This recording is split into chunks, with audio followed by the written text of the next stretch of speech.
Well, welcome back to the chemistry lab. We are about to start our lab on types of chemical reactions, going along with chapter 7 in our book. And big deal for this lab is that you are actually able to figure out what chemical reaction is happening and classify it, so what type of reaction is it, and actually write down that reaction. Write out the names, balance it, give me the complete reaction. Okay, we've had chapters now on how to balance, we've had chapters on how to name chemicals, and so we're going to put that all together in this chapter. So you're going to need to pay careful attention to figure that out. They can be a little bit difficult on some of these. I would recommend starting with the chemicals that I'm mixing to begin with. I'm going to do a series of 5 reactions, and for each of those, you're given the chemicals I start with, and I'll tell you what I start with, and then it's your job to look at what happens. Look at the reaction and try to figure out what products were formed. Okay, you know the atoms you started with, so we know that we can't just have atoms sort of created out of thin air. That's the law of mass conservation. So the atoms you started with are going to be somehow rearranged, but what are those products going to be? But that's your job. Okay, just take a look at these reactions and figure out what type of reaction is it, and what is the complete chemical reaction. All right, this is activity 1 in your lab manual. If you should have your lab manual out and following along with it. We have steel wool, which is actually just iron, Fe, okay, the element iron. It is, if you've never messed with steel wool, it is in very small pieces, very small threads. It's used for like scrubbing things, very, very abrasive. But it actually is just iron, okay? It might be coated a little bit. And all we're going to do is take vinegar.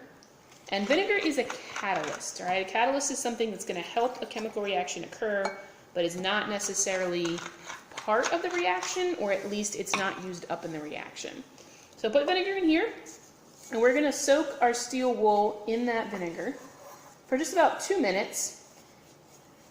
Doesn't have to be exact, but you want the vinegar to sit in there, and what that's going to do is it's going to pull any coating off the steel wool that may have been put on there by the manufacturers, and it's also going to act as a catalyst for the reaction that you will see. So we'll come back in just about 2 minutes.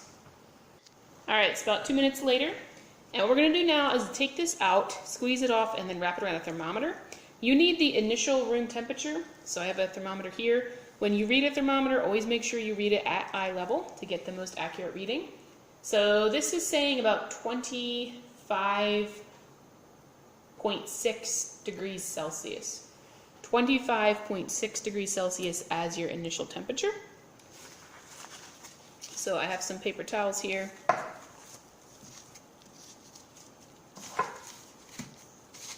Okay, if you want to take and squeeze as much of the vinegar out as you can, because vinegar can evaporate very quickly, and that can affect temperature, because evaporation is a cooling process.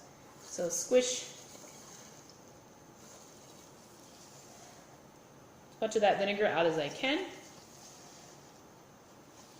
Okay, and then what I'm going to do is quickly take this and put my thermometer right into the center of this mass of steel wool, kind of wrap it around like that. And then I'll take my rubber bands and I'll band them around it. We are going to see if we can get a temperature change from this reaction.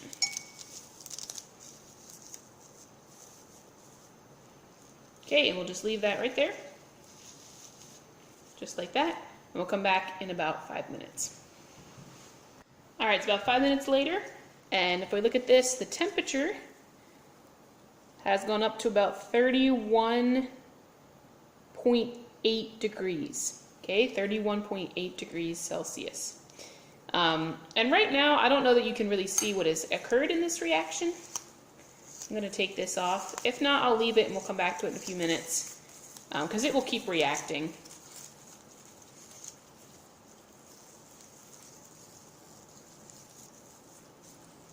I'm not sure if you can tell,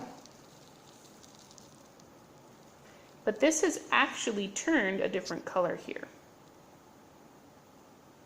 So what do you think has happened to my steel wool?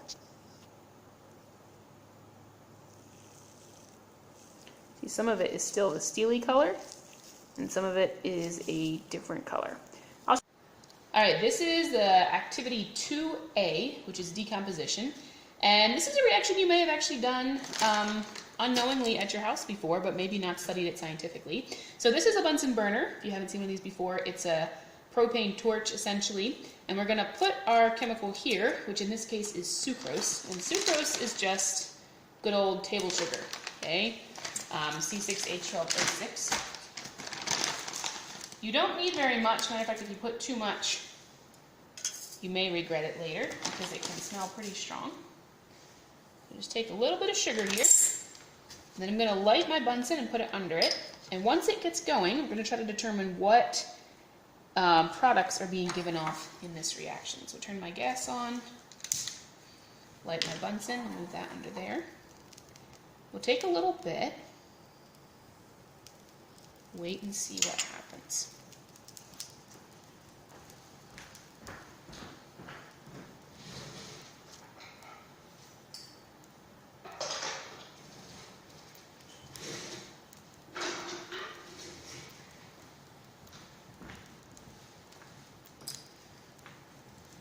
Okay, so not a whole lot yet. It's starting to melt just a little bit. The sugar almost looks like it's becoming a liquid. And I can see a product being given off. So I'm going to take my test tube once again and hold it over and try to collect some of this gas that's being given off by the reaction. We can see it's really starting to bubble now, turn colors. All right, this is hard to see. I mean, you can see what's coming up off of it, right? There, I'm getting a little bit of my tube now. What do you think this is that's coming up into my test tube? Sometimes if I hold it away where it's cooler, it is very difficult to see. Oh, it's turning black. Okay, so what do you think this is that's coming up off the reaction? Okay, this is about done. I'm going to turn this off. And I can smell, it smells a little bit like caramelized sugar and a little bit just like burnt toast. Let this cool down a little bit. And you can see it's very black. And once it cools off, actually will cool off fairly quickly. Aluminum is a good heat conductor, so it cools quickly. It's a little soft right now. I'll wait a few more minutes. But this is one of the products of the reaction. Okay, is this black? And so your job is to determine what do you think this is. It's black, it looks a little bit frothy, and it will harden and actually get really crunchy. Like a crunchy, crispy. If I take something metal, yeah, it looks like what happens when you burn your toast too much. So we have two products here. One product was inside my test tube, and another product is here. That's it.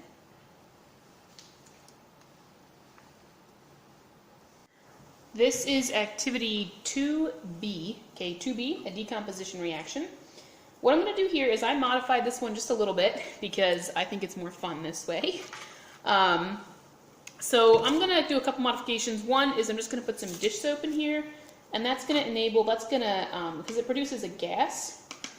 Okay, and so the dish soap will let us see the bubbles more easily. Okay, let us see what's going on and kind of make it a bit more fun. You may have seen this one on the internet. It's a pretty famous one for online YouTubers to try.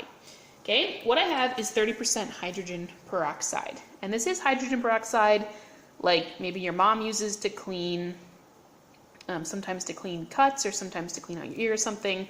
The difference being this is 30%. It is significantly stronger. Most of what you use around your house is going to be 3%. Okay, this actually, you see all those warning labels? This is actually quite dangerous. Can be very caustic, very abrasive. So I have this here, and I've measured out 30 milliliters of it. So I'm going to pour this into here. This is called a volumetric flask. It's used for analytical work in chemistry.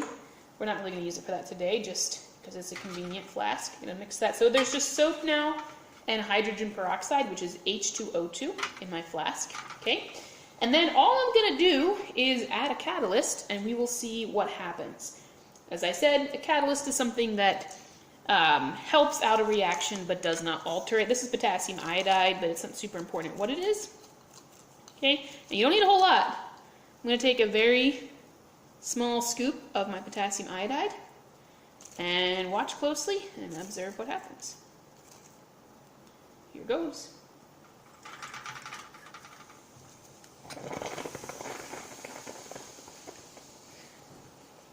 Oh, that was fun. Okay, so clearly this is steaming. It's going kind of crazy here. This is what's known on YouTube as elephant's toothpaste, if you've heard of that before. Okay, so it is, yeah, it's still going. I can see, I don't know if you can see, I can see steam coming off of this, and if you touch it, it is very warm, okay? Actually quite hot, actually, coming off of there. So why does it do that? Well, it's producing a lot of bubbles, okay? A lot of a gas, and there is steam coming off. So I'll give you a hint. That is one of the products of the reaction is steam, which is water vapor, right? But there is something else in all these bubbles, and so we are going to try to figure out what is all in here. Now, the yellowy color you see, that's from the potassium iodide. The catalyst that I put in, it will discolor a little bit. And you can add a food coloring or something if you really want to, but you don't really need to. You can see it without that. All right, so we're going to do our flaming splint again. I don't have a tube of air. This doesn't want to light. But, I mean, it's still going. It's still producing plenty of bubbles. So let's kind of put it in the bubbles, see what happens. And not a whole lot, really. Kind of evaporating them. All right, I'm actually going to put this down inside this tube, and when I do, I want you to notice what happens. Okay, ready? So I'm going to throw this down inside the mouth. Woo! Did you see that? How it lit up super brightly going down? Let's try that again.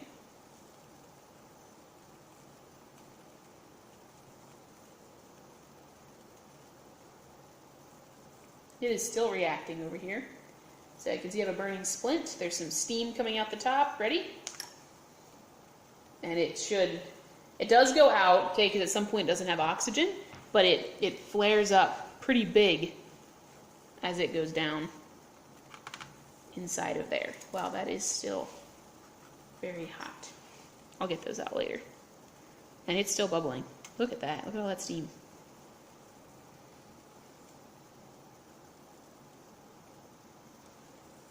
All right.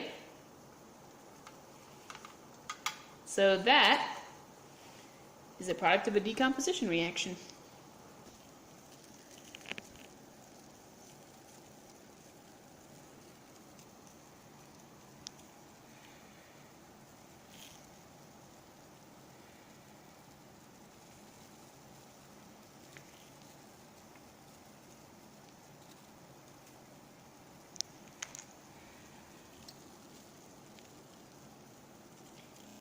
Okay, this is activity 4 in your lab manual.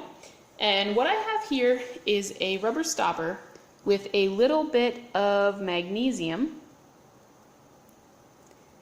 on the tip of that stopper. Magnesium, it's a metal, so it looks silvery. Okay, it's actually pretty soft. I was able to take my fingers and just bend it. It came in like a strip. And I bent it and put it into this stopper that I have here. Okay, so it's magnesium metal. And then what I'm going to do is I have a test tube. I'm going to put some 3 molar hydrochloric acid inside my test tube. And 3 molar hydrochloric acid is fairly nasty. It's corrosive. You definitely do not want it on your hands or anything. When I have you guys do this in the lab, I actually do this one as a demo just because this can be a little bit dangerous. So I'm going to put not a whole lot, maybe just about that much. It's pretty strong, you shouldn't need lots and lots. About that much acid in there, and then I'm actually going to fill it the rest of the way with water. If I'm careful and I go slowly, I should be able to mostly leave the hydrochloric acid on the bottom, and the water should fill in on top, because the hydrochloric acid is more dense. If it mixes a little bit, it's okay. And I'm going to fill this up very close to the top here so I don't have any other air in there. All right, and let me explain what I'm going to do. I'm going to take this and put the magnesium stopper on it and flip it upside down in this container of water. And what you're going to see is you're going to see a reaction happening, and it will look like once this is upside down, like the water level is just going down. But it's not so much that the water is going down as that we're forming a bubble up top. And what is in that bubble is going to be the product of the reaction, and that's what we're really interested in, is what gas is inside that bubble. Okay, so watch closely. You ready? This might go quick. And flip it upside down. It's already reacting. This is what I'm talking about here.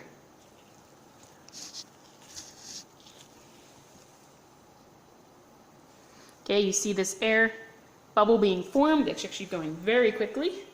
And when this reaches the bottom, I can see definitely something coming out, leaking out the base. It's like it just looks almost like smoke in the water, but it's not smoke.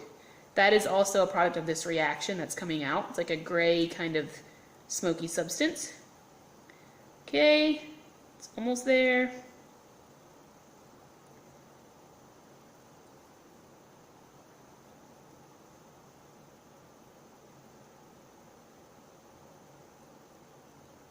And I'm gonna grab this and hold it here. Pull that out, and we should now have a tube full of gas. Okay, I'm gonna try to hold this tube in. And our goal here is to determine what is in this tube of gas, what gas is inside of here. To do that, you can see I have my candle burning back here. We're gonna do what's called a pop test. And a pop test is where you take a stick and you light it and you put it right by the mouth of the tube of gas and you see what happens. Okay, when you do that, you're looking for one of three gases. If it is oxygen, you know oxygen helps things burn, right? So if it's oxygen, the flame should flare up even brighter and burn even better. If it is carbon dioxide, do you know what happens if you put carbon dioxide on a fire? It should actually go out, all right? It can be used in like fire preventatives and things like that, because since it's not oxygen, it won't let it burn. And then the third gas it could be is hydrogen. If it's hydrogen, hydrogen's pretty explosive, right? So you might hear like a little pop or a little explosion or a little burst or something like that. Okay, so this may be hard to capture, but listen closely, watch closely.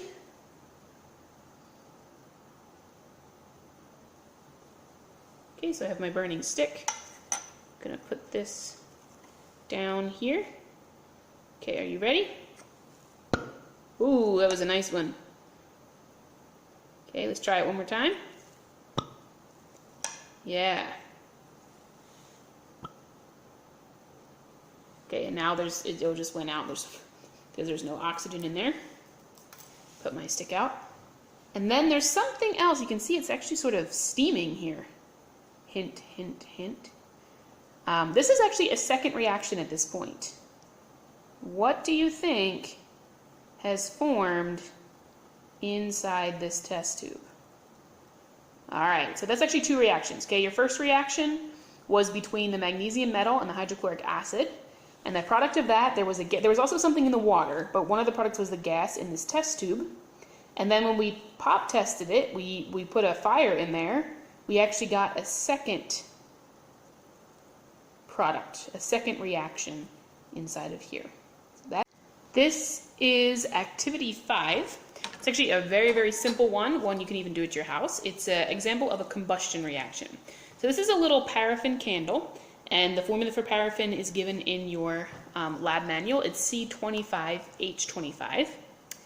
And you know, combustion is a reaction that's going to mix with oxygen and, as we would say, burn. So you can see here's the reaction. It is, in fact, burning.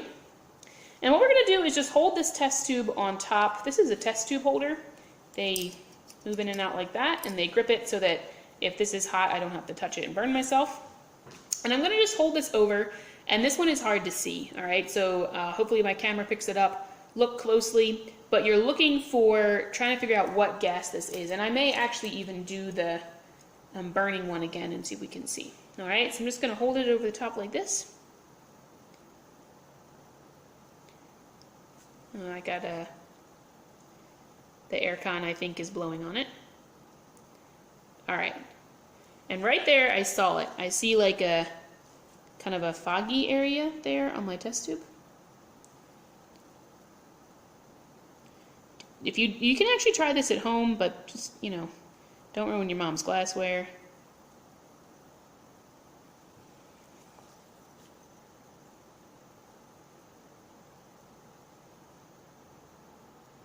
It's like a very foggy substance that you can see sort of on the side of the glass. That's what I'm seeing. Okay, almost like a steam or a smoke, if that gives you a clue. Can you see it here up at the top? You see how this is like foggier than down here? That's what you're looking for. So it's pretty subtle, right?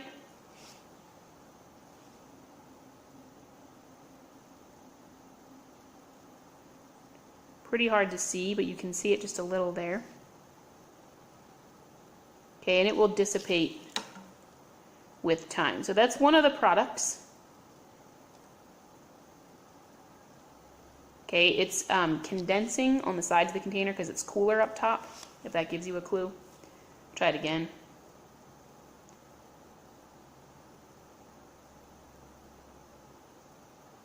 Yeah, and there it is.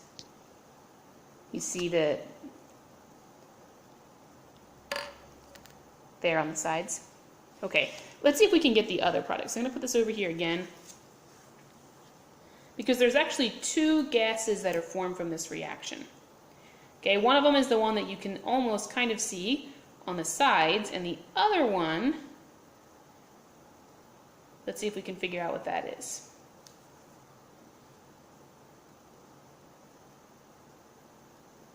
Okay, so I have my gas. I'm going to light my splint.